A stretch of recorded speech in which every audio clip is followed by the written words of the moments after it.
Olá, seja bem-vindo ao Cultura Entrevista. É uma satisfação estarmos aqui novamente para o nosso encontro semanal pela TV Cultura Vale do Aço. No programa de hoje, o assunto é o resultado da eleição presidencial no segundo turno. Abriram-se as urnas, acabou-se a disputa. Mas será que acabou mesmo? Bem, se você mora em Ipatinga ou Timóteo, certamente sabe o que significa ter um processo eleitoral que não termina. Em um passado não muito distante, a política que não esfriou os ânimos e as duas principais cidades da região amargaram prejuízos dos quais sofrem até hoje. E em termos de país, o que vem pela frente? Quais os principais fatores envolvidos nesse resultado? Quais os diferenciais o embate da campanha deste ano trouxe? Para falar sobre o tema, o Cultura Entrevista tem como convidados o psicólogo e educador Hudson Miranda e o André Moreira, diretor do Instituto de Pesquisas Praxis, Opinião e Mercado. André, obrigado pela presença.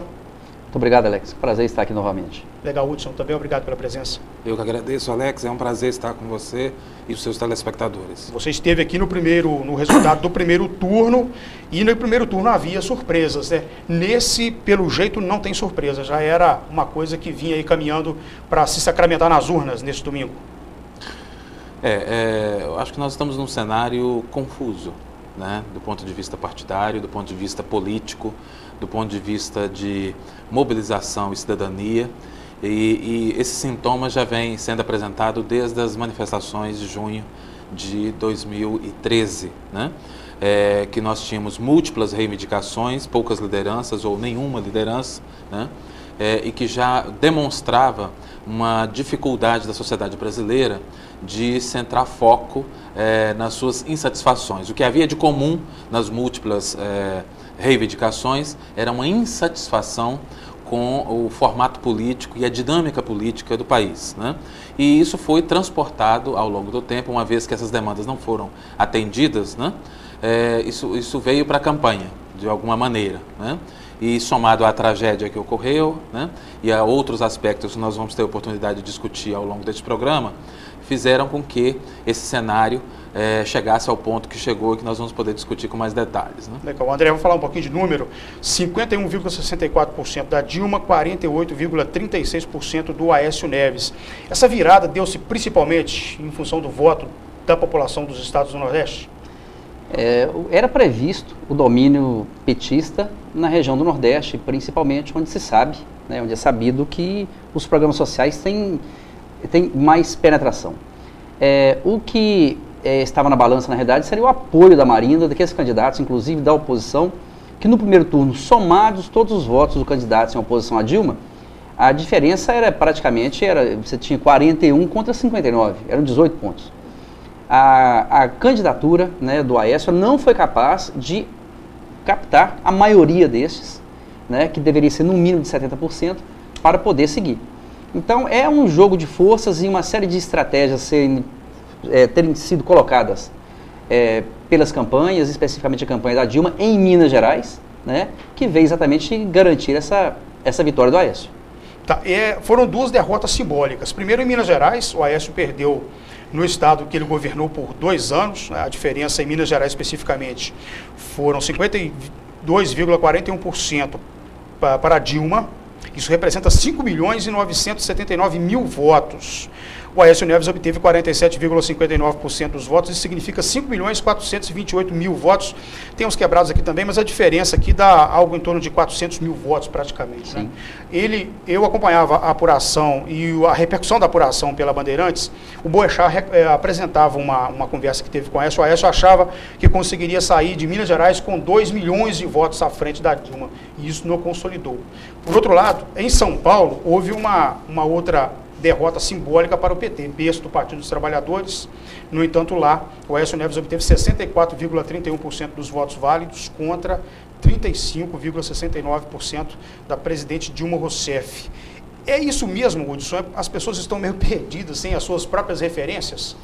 Na realidade, nós chegamos a esse processo com 2 candidatos frágeis, né? 2 candidatos politicamente, do ponto de vista de propostas questionáveis, né?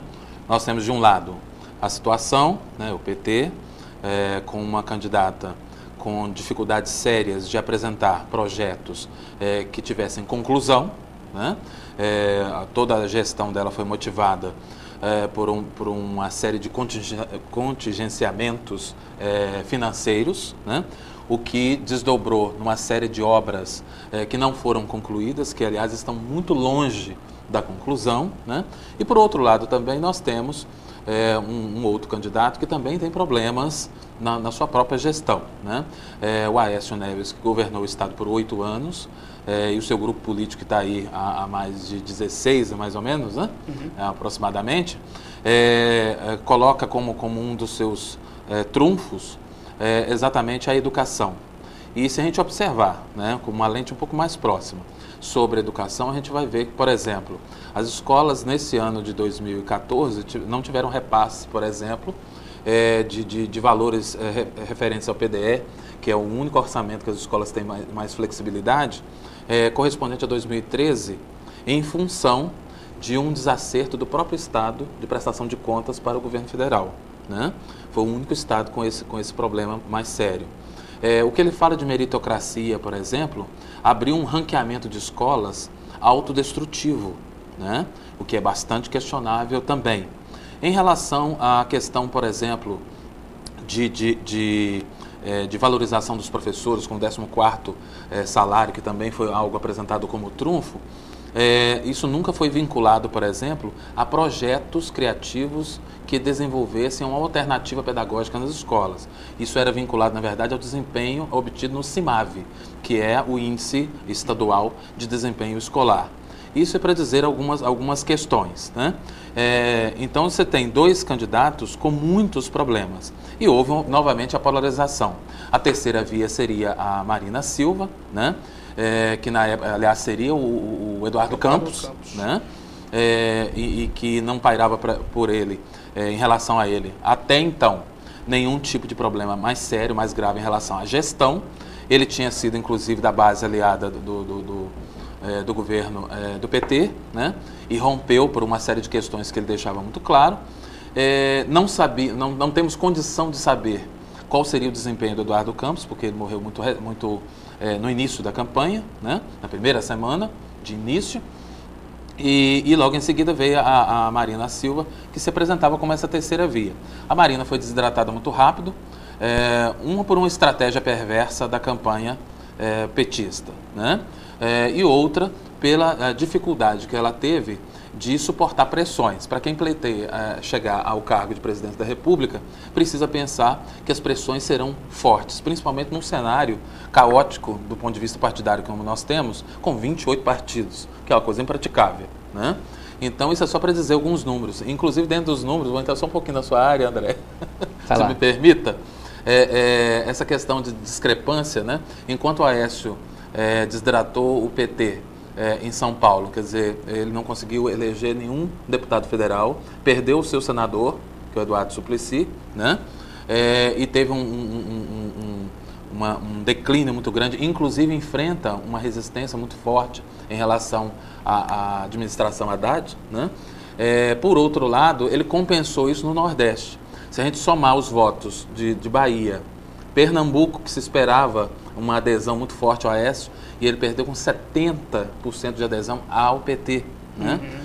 Então, se nós formarmos Ceará, com os irmãos Gomes apoiando a candidatura do PT, Bahia e Pernambuco, eles compensam a perda enorme que eles tiveram em São Paulo, né?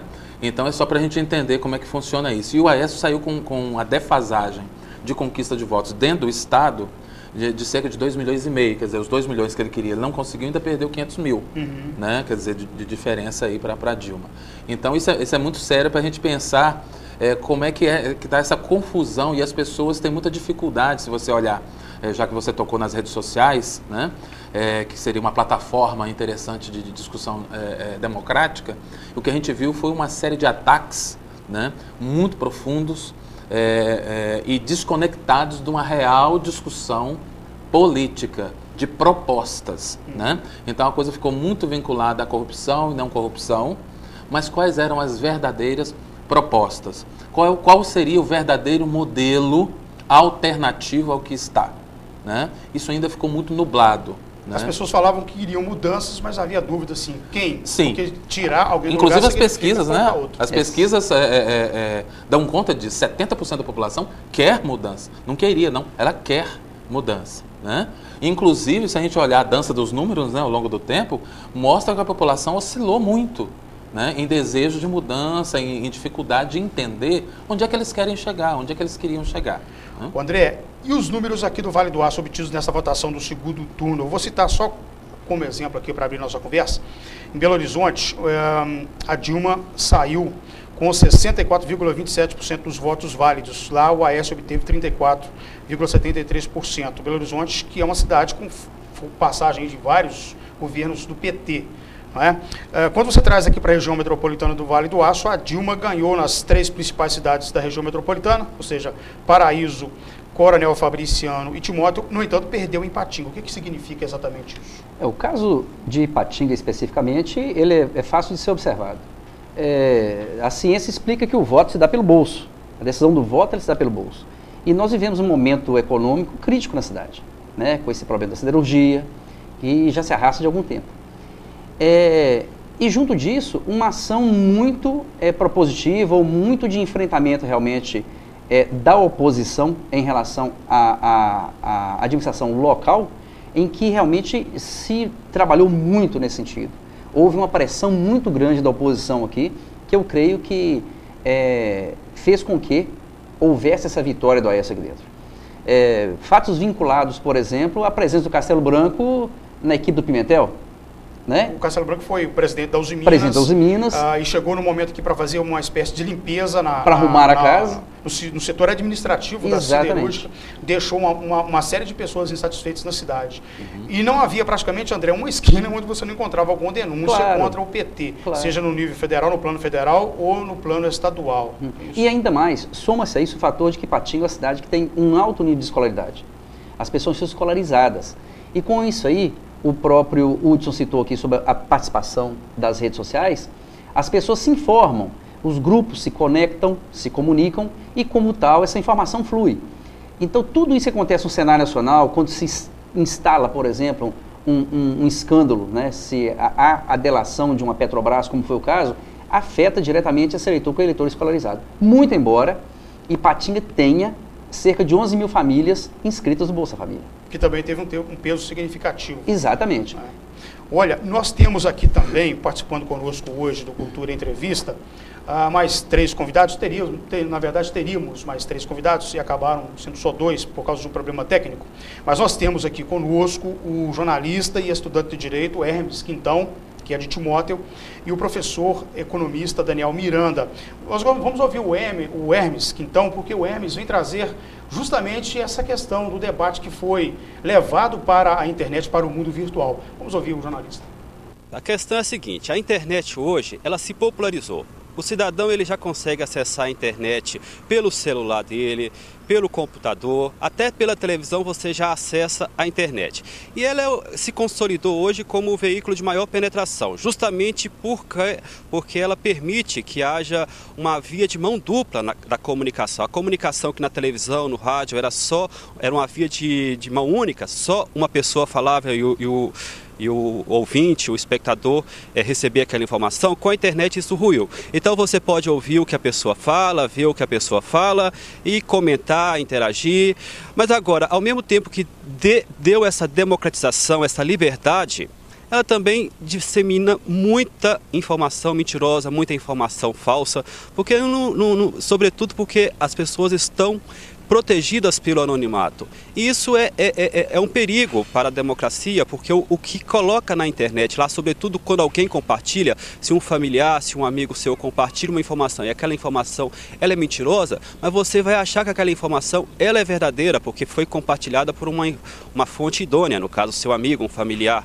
Então a internet, embora ela esteja se popularizando como um veículo de fazer política, eu acredito que a sociedade ela ainda tem muito que aprender, porque da mesma maneira que no passado se acreditava que tudo que era levado no jornal, tudo que era levado na televisão era uma verdade absoluta, hoje está se colocando isso na internet. Então por essa razão os partidos não deixam de usar as ferramentas virtuais, colocar o debate lá na internet, porque ela tem um poder de formação da opinião muito grande. Isso começou, inclusive, foi usado com bastante força nos Estados Unidos, na eleição do Obama, que ele se projetou como candidato da internet. E aqui no Brasil, esse ano, 2014, eu acho que realmente é a eleição da internet, sobretudo das redes sociais, porque todo mundo tem o Facebook, todo mundo tem e-mail. Agora, o que a gente tem que pensar é isso, a gente tem que melhorar a qualidade dos debates, até porque existe o chamado marco civil da internet e ele requer que as pessoas sejam idôneas, porque da mesma maneira que a mídia tradicional, que é o rádio e a televisão, ela é regulada, ela tem um poder de formar opinião, a internet também tem. Então o que me preocupa é isso, é a mentira, sobretudo a mentira que ela é colocada de forma profissionalizada através dos perfis fakes. Existem empresas especializadas em criar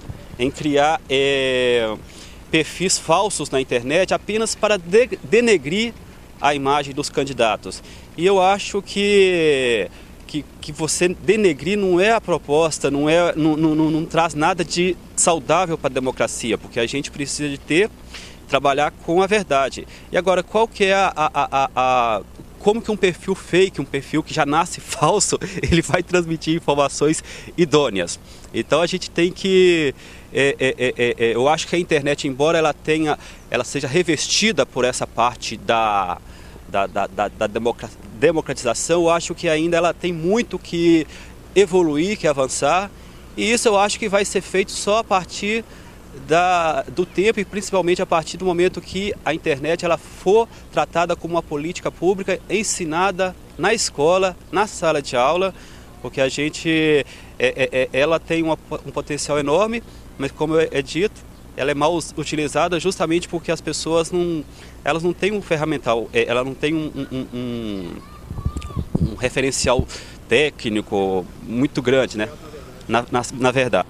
Bom, o Emerson toca num assunto espinhoso aí, né? Porque todo mundo se divulgou, avaliou que a internet seria uma forma de democratizar a comunicação, mas na verdade foi um antro, uma terra de ninguém, na verdade, né? Todo mundo posta aquilo que quer e não é punido diretamente sobre isso. Embora o Marco Civil da Internet prevê justamente isso, a responsabilização de quem publica na internet, no fato, na prática, não é o que ocorreu até agora. O que houve de informação equivocada nessa eleição, de factoide criado e lançado sem nenhum lastro com a verdade, não está escrito, entendeu? Como exemplo, o fato de terem envenenado o Youssef na reta final. Isso circulou no domingo. No domingo. O que aconteceu? Muitas pessoas me falavam, você está sabendo dessa informação? O que é matar um cara mesmo? Eu falei assim, olha, se ele estiver morto, você pode ter certeza que às 17 horas ele vai ser ressuscitado. O que acontece é que, na realidade, há um despreparo da população nesse exercício da cidadania, né? E quando eu falo exercício da cidadania, é buscar conhecimento sobre os candidatos, sobre a dinâmica, é entender que política não se consolida somente no processo eleitoral, né? Hoje, que é o dia seguinte à proclamação do resultado oficial desse segundo turno, é que começa o grande desafio dos cidadãos, né?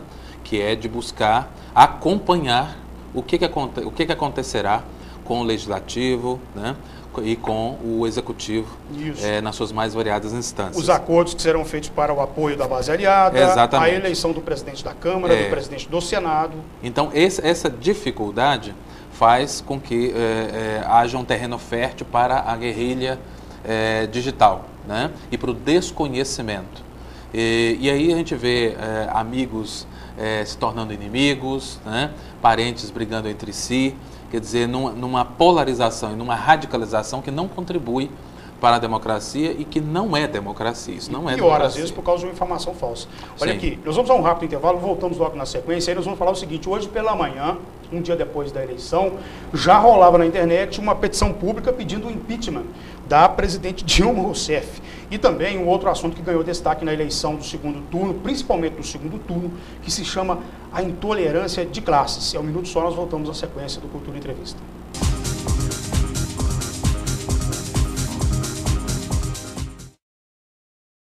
Se você não quer ter dor de cabeça na hora de fazer os seus serviços gráficos, procure a Gráfica Arte Publish. Moderno parque gráfico com profissionais atualizados, prontos para atender com rapidez, a cortesia e a pontualidade que o mercado exige. Gráfica Arte Publish, sinônimo de qualidade em serviços gráficos. Atendimento em sede própria, com assessoria jornalística, fotolito eletrônico e criação de peças publicitárias. Gráfica Arte Publish, mais que impressão, impressiona. Arte Publish, Avenida Londrina, número 400, bairro Veneza 2, Ipatinga. Telefone 3828-9020. Arte Publish, @artepublish.com.br.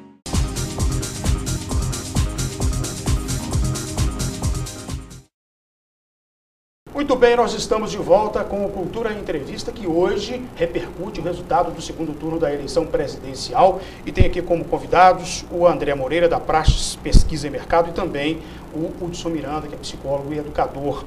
Senhores, 24 horas depois da eleição, já circulava na internet uma petição pública pedindo o impeachment da presidente Dilma Rousseff, justamente porque acusam ela de ter se favorecido do escândalo da Petrobras, de ter prevaricado enquanto estava no cargo público, ainda na época do Lula, na presidência da República, era ministra-chefe da Casa Civil, e saberia dos esquemas de corrupção na Petrobras. E essa petição pública pede a cassação do mandato da presidente Dilma Rousseff. Eu falava aqui na abertura o seguinte: a pior eleição é aquela que não acaba, aquela que continua, né? E Ipatinga e Timóteo, a população nesses dois lugares sentiu isso na pele.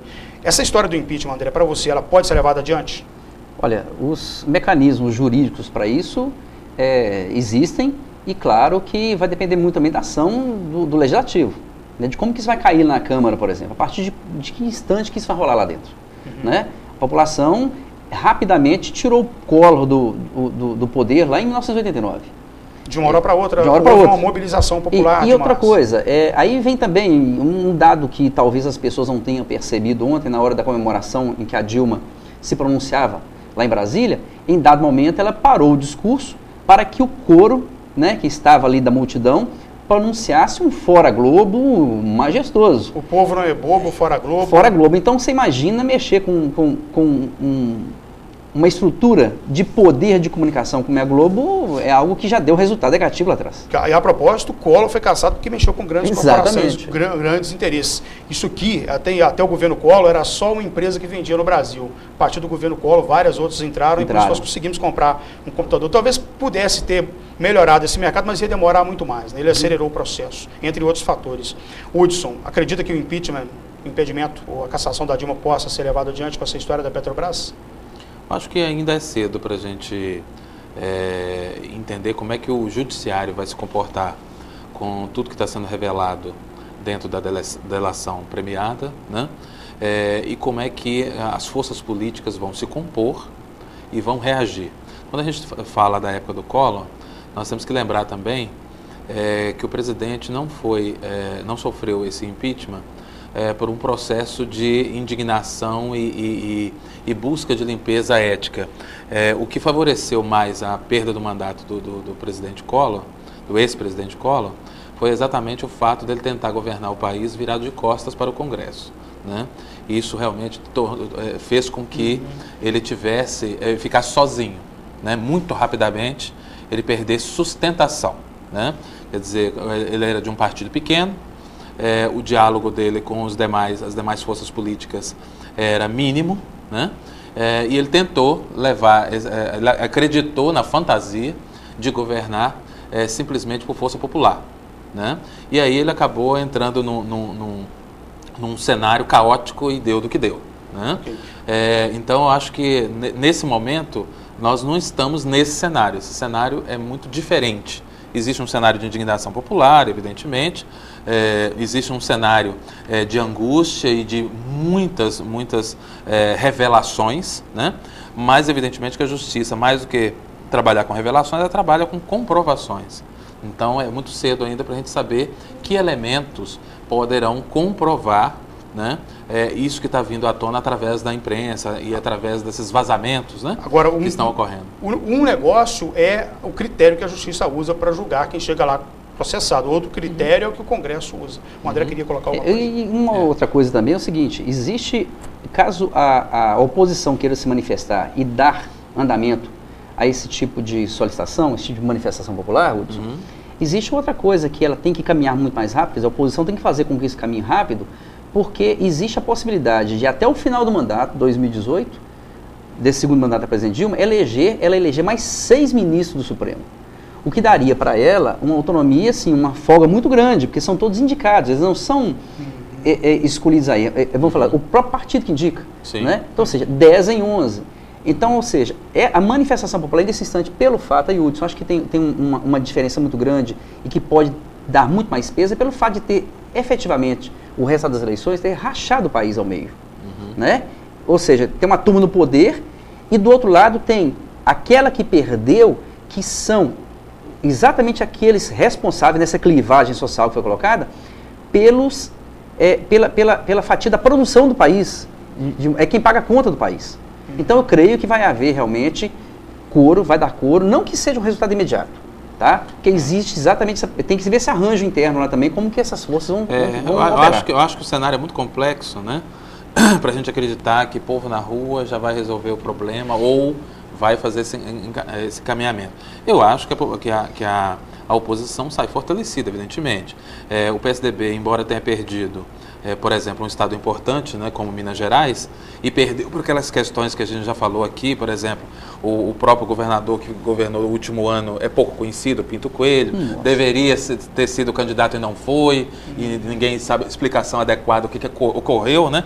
O fato é que o Pimenta da Veiga veio nessa esteira e não atendeu a essa demanda, se tornou um peso para o Aécio carregar. E não sabia se cuidava da campanha nacional, se vinha para Minas salvar o partido. Aliás, veio pouco a Minas, ele descobriu Minas nas últimas 2 semanas do primeiro turno, últimas. E nisso aí, Hudson, houve uma ação estratégica muito interessante, porque assim, o PT sabendo que o Aécio teria que cuidar de Minas também, visto que lançou o Pimenta da Veiga quase na marca do pênalti, sim, né? Eles exatamente deixaram com que a coisa rolasse, se concentraram no primeiro turno na Marina, detonaram a Marina, sim, perfeito? Sim. Quando ela apareceu no cenário. Claro. E no segundo, exatamente focaram a essa e vieram matar exatamente o Aécio no berço dele, em Minas Gerais, onde ele precisava sair com essa margem. Exatamente. E na realidade, só para recuperar aqui uma informação, Alex, o Aécio perdeu basicamente, são 2 estados que comprometeram a vitória dele. Minas Gerais, crucialmente, e segundo o Paraná. Onde precisava, exatamente em função da votação do primeiro turno, que precisava de abrir um pouquinho mais, ele temos que lembrar uma outra coisa, num cenário, olha só como é que as coisas são paradoxais e o cenário é muito complexo, né? Nós estamos falando de 70% da população em pesquisa que deseja mudança, mas 37 milhões votaram nulo ou em branco. Exatamente. Ok? Então isso demonstra que os dois não conseguiram, né, motivar uma parte significativa da população brasileira. 37 milhões é muita gente. E essa motivação, olha só, acontece ciclicamente desde a era do FHC. Porque a partir do instante que se consolidaram os programas sociais, para poder mantê-los, é fundamental exatamente que o país tenha arrecadação. Para arrecadar, você necessita, inclusive, ter um controle muito grande da inflação, ou você precisa fazer esse equilíbrio de contas para que a coisa funcione. Aí você mexe onde? Você mexe no interesse da classe média. Perfeito? Em mexendo nos interesses da classe média, acontece o que aconteceu agora. Esse momento econômico, essa indignação que se mostra, é porque você mexeu exatamente na classe média, que é quem paga a conta, subsidia. E outra coisa, o Bolsa Família, à frente, para chegar até 2018, a curva vem o seguinte, já vem diminuindo a diferença entre o PSDB e PT, desde 2002 para cá. Já vem para cá. Aliás, desde 2004 para 2006 para cá. Vem diminuindo. 62, 38, 61, 39 tal, até chegar agora. A última foi 43 e agora está 48 e pouco. O que acontece? O setor responsável por pagar a conta, ele não está gerando caixa para poder pagar a conta. E esses programas sociais, se não houver um incremento da economia para que as empresas produzam aqui, para evitar essa desindustrialização como está acontecendo, né?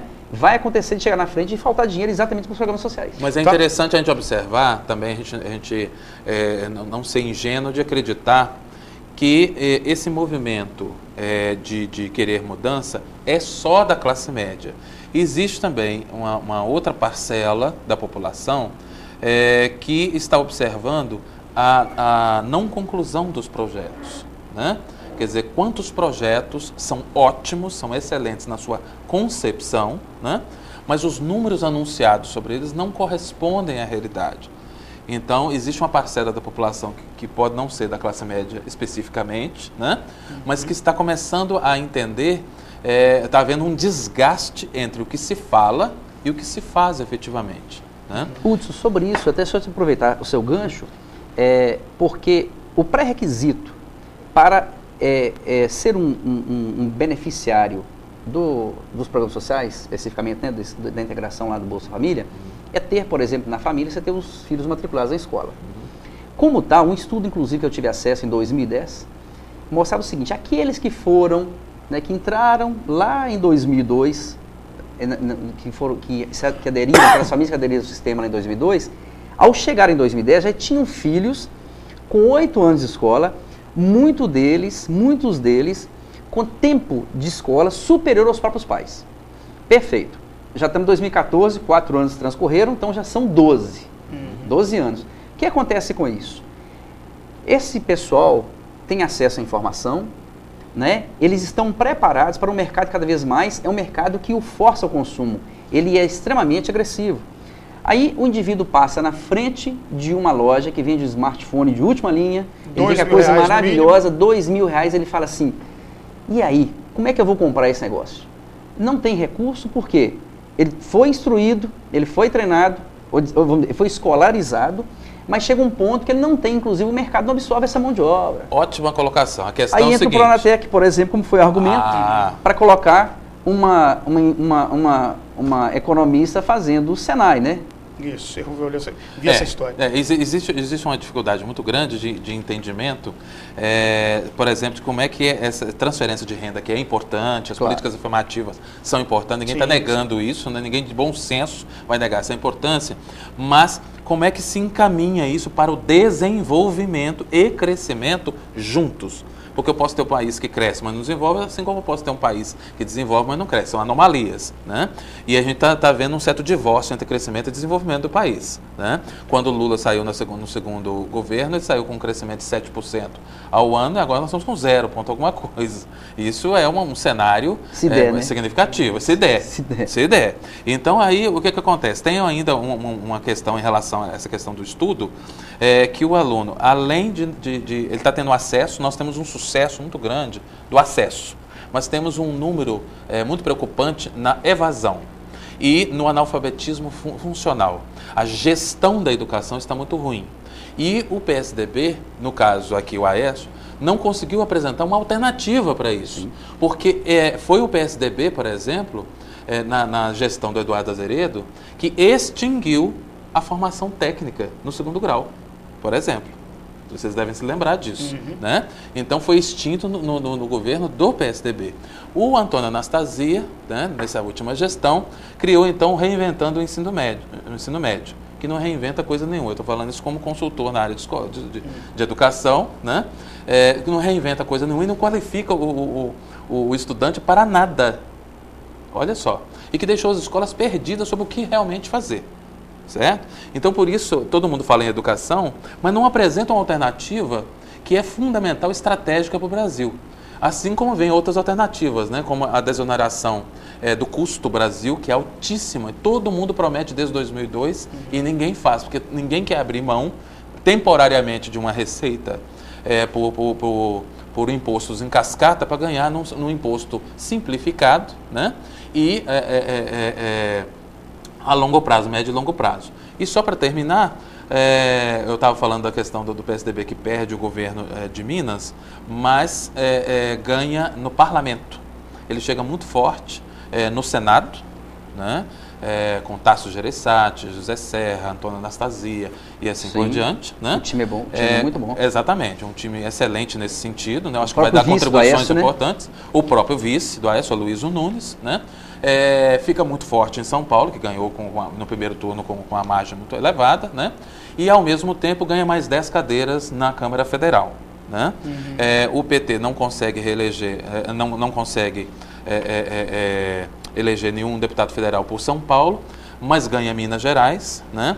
Onde ele nunca, o núcleo São Paulo nunca olhou com bons olhos o núcleo político de Minas Gerais, que tem bons nomes, né? O próprio Fernando Pimentel e o Patrus Ananias sempre foram muito bem avaliados, né, nas suas funções. Ontem, no fim da apuração, a agência divulgou esse infográfico aqui, ó, e ele traz basicamente aqui 1, 2, 3, 4, 5, 6, 7, 8 desafios que o próximo presidente, né, a presidente Dilma, vai enfrentar. Retomada do crescimento com redução da inflação. Então, quer dizer, vem aí mexida nas taxas de juros, mais uma série de coisas. Reforma fiscal, previdenciária e política. Ela ontem se comprometeu no discurso dela com a reforma política e disse exatamente o seguinte: desculpe, meu compromisso, como ficou claro na campanha, é deflagrar essa reforma, uma responsabilidade constitucional do Congresso, que deve mobilizar a sociedade em um plebiscito por meio de uma consulta popular. Fecha aspas. Mas aí você coloca duas questões importantes. Quando a gente fala de crescimento econômico, o Brasil está apoiado em duas hastes que eu acho que precisaria se diversificar. Uma é a questão do pré-sal, com a situação toda da Petrobras, essa situação que a gente está vivendo, há uma perturbação desses investimentos, obviamente, uma falta de previsibilidade, uma insegurança mercadológica e assim por diante. E a outra é a questão de estarmos ancorados na indústria automobilística. Né? Quer dizer, não desenvolvemos em 12 anos a indústria, por exemplo, do turismo, tivemos janelas de oportunidades com grandes eventos, né? Em 2007 o Pan-Americano, recentemente a Copa, estamos nas vésperas de realização. Esse projeto já esbarra da Olimpíada, do país, não tem estrada, não tem acesso para chegar aos paraísos naturais que nós temos. Pois é, e a indústria do turismo e da cultura, por exemplo, são indústrias bilionárias no mundo inteiro, mas medíocres no Brasil. Né? Não por falta de potencial, mas por falta de investimento estruturado. A cultura, por exemplo, só recebeu um tratamento melhor, um pouco melhor, na época do ex-ministro Gilberto Gil, que foi ministro do Lula. Né? A Marta Suplicy no turismo e na cultura, embora seja uma boa parlamentar, e tenha sido uma prefeita interessante em São Paulo, né, que enfrentou a questão da mobilidade urbana e da educação, infelizmente, como ministra, não conseguiu apresentar nada de novo. E em termos de segurança, temos um gargalo terrível com um ministro que nada fez. Né? Quer dizer, e em Minas Gerais também, o governo do PSDB fez muito pouco em relação à segurança pública. Nós temos um sistema penitenciário capenga, destruído, né? Um judiciário que precisa de mais investimento, porque ele não tem arrecadação própria, né? É preciso investir mais na investigação, é preciso investir no sistema como um todo e na integração, a exemplo do que faz a Polícia, a Receita Federal, né? Acho que se todas as partes do governo funcionassem como uma consolidação de tecnologia da informação da Receita Federal, nós estaríamos muito bem. Legal. Gente, vamos a mais um intervalo. No próximo bloco nós vamos falar desse tema polêmico que surgiu nas eleições do segundo turno, que é a intolerância de classes, um assunto lamentável e que ainda hoje repercutia nos resultados da eleição de domingo. Um minuto só.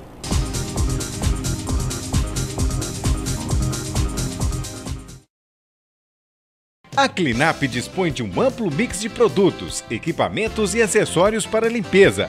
Atua na linha de produtos químicos atendendo segmentos alimentício, médico, odontológico e industrial, com qualidade e pontualidade na entrega. Clinap, negócios verdadeiramente limpos. Avenida Guido Marliéria, número 190, no bairro Iguaçu, em Patinga. Telefone 3822-4547.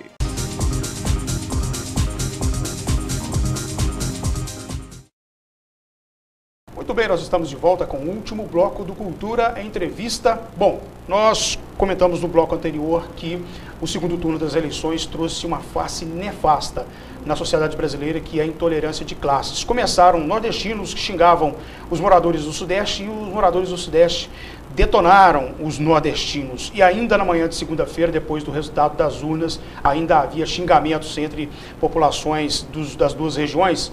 E a intolerância de classe é o meio caminho para se chegar a uma coisa que se chama guerra civil, uma coisa que nós brasileiros não conhecemos de perto, mas que provoca estragos muito grandes em sociedades pelo mundo afora. Eu gostaria da participação do professor economista Daniel Miranda, que vai nos falar um pouco mais sobre a origem, o porquê da intolerância de classe. Eu particularmente acho que aumentou a intolerância de classe nessas últimas eleições, não essa, mas nas últimas eleições tem aumentado, por uma questão muito fácil de perceber. Veja bem, nos últimos 10 anos, né, do governo Lula e Dilma, A prioridade do governo Lula e Dilma foi a distribuição de renda, a melhoria das condições de vida das populações mais pobres, menos favorecidas, a elevação da pessoal mais pobre à classe média. A classe média adquiriu 36 milhões de pessoas, né?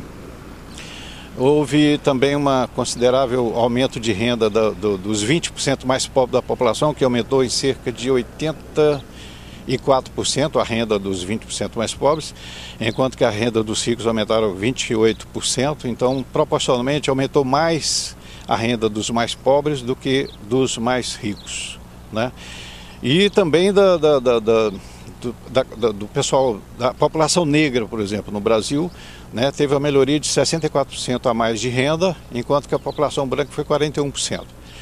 Então, veja bem, o que aconteceu no governo Lula e Dilma é que as minorias, os negros, mulheres e a população mais pobre, ela ascendeu muito socialmente, né? Os negros, por exemplo, entraram mais em universidades. Hoje você tem uma proporção de negro na universidade muito maior do que 10 anos atrás, né? As mulheres também. A população, hoje você tem na classe média, por exemplo, coisa que você não podia ver há 10 anos atrás. Por exemplo, pobre hoje virou classe média e está andando de avião, né? Compra carro zero, tem casa própria. Então, sim, aí é que eu vou chegar no ponto, né? Então, essa ascensão social, o que aconteceu? Aumentou muito a visibilidade desse pessoal, né, que era mais pobre e virou classe média. Então eles apareceram muito, socialmente eles apareceram muito. Essa aparição, essa visibilidade grande dessa população mais pobre, né, ela gerou uma inveja, ou incomodou muito a elite conservadora brasileira. Incomodou por quê? Porque esse pessoal mais pobre apareceu, né? De repente eles estão andando de avião, comprando carro, né? Os negros estão entrando na universidade. Então isso incomodou muito a nossa elite conservadora. Exatamente por essa ascensão social, você percebe visivelmente como essa visibilidade dessa população aumentou muito, né? Acirrou mais as contradições, né? Então a classe conservadora, ela nunca viu tanto negro na universidade, nunca viu tanto classe média andando de avião, né? Pobre andando de avião. Então isso acirrou mais as contradições. Então eu acho que essa questão da ascensão social é que aumentou a intolerância de classe e a intolerância inclusive racial. Isso explica em termos sociológicos, né, essa intolerância, porque exatamente por essa ascensão social muito rápida que aconteceu nos últimos 10 anos, né? Bom, esse aí é o professor, economista Daniel Miranda, lançando a luz do ponto de vista dos olhos da matemática, da economia, sobre essa situação da intolerância de classes, os xingamentos, as provocações entre moradores pobres, ricos, nordestinos, sulinos e por aí fora vai. Eu queria só um depoimento assim pessoal. Eu tenho conseguido passar pequenos pedaços de férias na Bahia. Eu encontro muito com a classe média paulistana na Bahia. E os poucos paulistanos com quem eu encontro na Bahia são extremamente racistas ou extremamente bairristas, para não falar outra coisa, com relação aos moradores do Nordeste e até contra mineiros. Eles, por exemplo, têm uma ideia de que mineiro é pão duro, que mineiro não gosta de gastar dinheiro fácil. Eles chamam mesmo abertamente, mineiro não é pão duro. E quando você está numa mesa que você vai pagar a conta, coisa e tal, eles já logo manifestam naquela mesa abertamente que esperavam que aquele mineiro que estava na mesa pagasse menos da conta. Entendeu? É uma situação muito chata de se conviver lá quando se encontra essa classe média que vai passar férias na Bahia. Eu vivi isso, eu estava lá e uma coisa assim que estou falando para vocês que eu vivi. E também o discurso deles contra o nordestino é muito pesado, é muito cruel, vou dizer até. Entendeu? Você chega na padaria, só porque o sujeito atende um pouquinho mais lento do que atenderia na padaria em São Paulo, eles logo na fila já começam a comentar, aqui na Bahia assim mesmo, esse pessoal é muito mole, coisa e tal, não gosta de trabalhar. Na verdade o sujeito abriu a padaria 3 horas da manhã, começou a fazer pão 3 horas da manhã, mas no período de pico de férias, não há pão que vai aguentar mineiro e paulista lá na beira da praia, não é isso? Mas enfim, André, sua consideração final abordando essa questão da intolerância religiosa. O Sul, por exemplo, a questão do separatismo do Sul é algo que inclusive já ganhou as redes sociais ontem. Já havia até algum comentário nesse sentido, né? Você vê que o Sul, existe uma alternância de poder lá, o Rio Grande do Sul mesmo não se reelege governador. Cada vez que isso acontece, que eles deparam com o resto do país, de que forma que se comporta, os caras já vão logo hasteando a bandeira e querendo realmente... Eu ouvi, por exemplo, certa vez, como você falou do Nordeste, mas eu ouvi Santa Catarina, uma catarinense colocando muito claramente, falando, nós temos que lutar pela independência do Sul.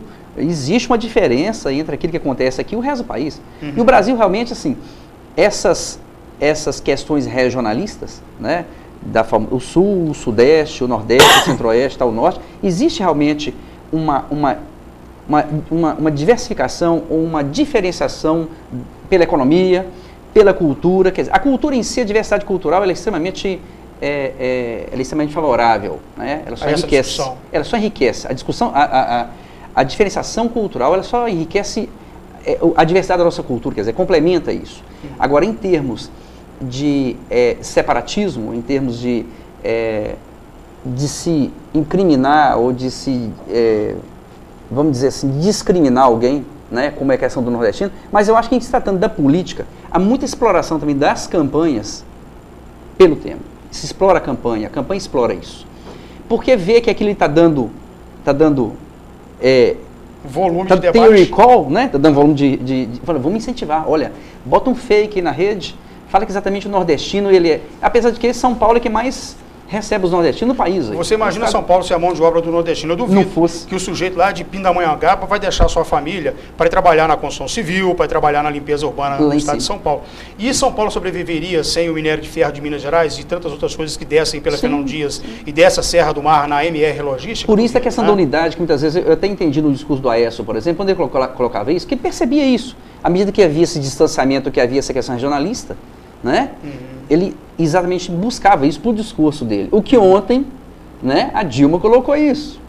Ela exatamente buscou a questão da unidade, né, da benevolência, de não sei o que lá e outros abriu elementos. O discurso dizendo que não acreditava que havia divisão no país. Exatamente. Hudson, essa questão do regionalismo é mais provocada, ou seja, mais artificial, ou tem realmente alguma coisa de natural nesse fato de um morador de uma região não aceitar o outro da outra região?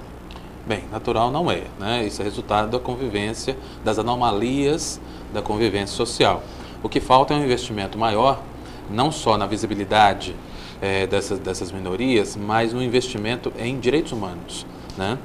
O direito das minorias de terem luz sobre elas e terem políticas que possam fazer com que elas possam usufruir do processo de cidadania, evidentemente que precisa ser trabalhado nas várias instâncias da educação também, né? E esse investimento é muito precário. É um investimento, quando eu falo de educação, não é só nas instituições escolares, nas instituições de ensino, mas nas instituições governamentais, porque elas também estão contaminadas por essas estereotipias e por maus exemplos, muitas vezes, de pessoas que estão num certo protagonismo, né, nessas instituições públicas e que alimentam, não só nas campanhas, como no dia a dia, né, esse tipo de rivalidade estéril que não leva a lugar nenhum, mas que gera tensões perigosas, né, na sociedade. Eu conheço parte do Nordeste e posso assegurar que as minhas experiências no Nordeste, seja no Ceará, no Maranhão, né, na Bahia, tem sido contato com pessoas como nós, né? Sim, que têm referências diferentes, que têm uma história diferente, mas que lá também tem trabalhadores extremamente inteligentes, capazes, têm uma outra forma de ver a vida, né? E que podem contribuir muito com o Brasil e que contribui, né? Se a gente vê nos últimos 12 anos um olhar para o Nordeste, porque não tinha olhar nenhum, olhar para o Nordeste há 12, 15 anos atrás, era de cesta básica simplesmente, né? Era só de campanha, seca, era só seca. Então hoje tem um olhar cultural, social, político, econômico, né, de desenvolvimento que saiu do eixo Rio-São Paulo. Né? Você tem montadoras, você tem indústria petroquímica, você tem festivais na área de cultura, você tem a melhoria no sistema de comunicação, né? E isso é feito por quem? Por nordestinos. Não são pessoas do Sudeste que saíram daqui para dizer para o nordestino o que é bom, o que é interessante, né? São oportunidades que foram dadas aos nordestinos e eles estão aproveitando, né? E o que se espera é que essas oportunidades sejam mais intensas para um país igualitário, né? Para um país que caminhe para uma estabilidade na convivência social.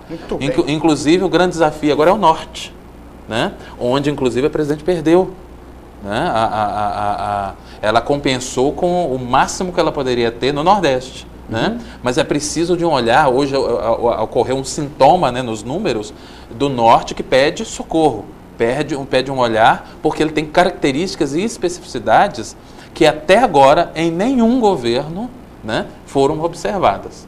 Né? Não vai nem dar tempo de entrar aqui numa outra complexidade, que é a tomada do Norte, praticamente tomada, entre aspas, por estrangeiros que chegaram com força total. E aí tem a pirataria biológica, para não falar de outras coisas também. Né? Fronteiras que não têm guarda, mas uma série de coisas. Política industrial, são tantas demandas, né? E a gente ficou muito reduzido a escândalo na Petrobras e aeroporto em cloud. Faltou proposição. Ô André, muito obrigado pela presença aqui na TV Cultura. Espero contar com você novamente aqui. Estarei à disposição. Muito obrigado. Prazer imenso estar aqui. Hudson, mais uma vez, muito obrigado pela presença da TV Cultura. Eu que agradeço e continuo à disposição sempre. Legal, olha, você que nos acompanhou do outro lado, muito obrigado pela companhia. Tenham todos uma ótima semana.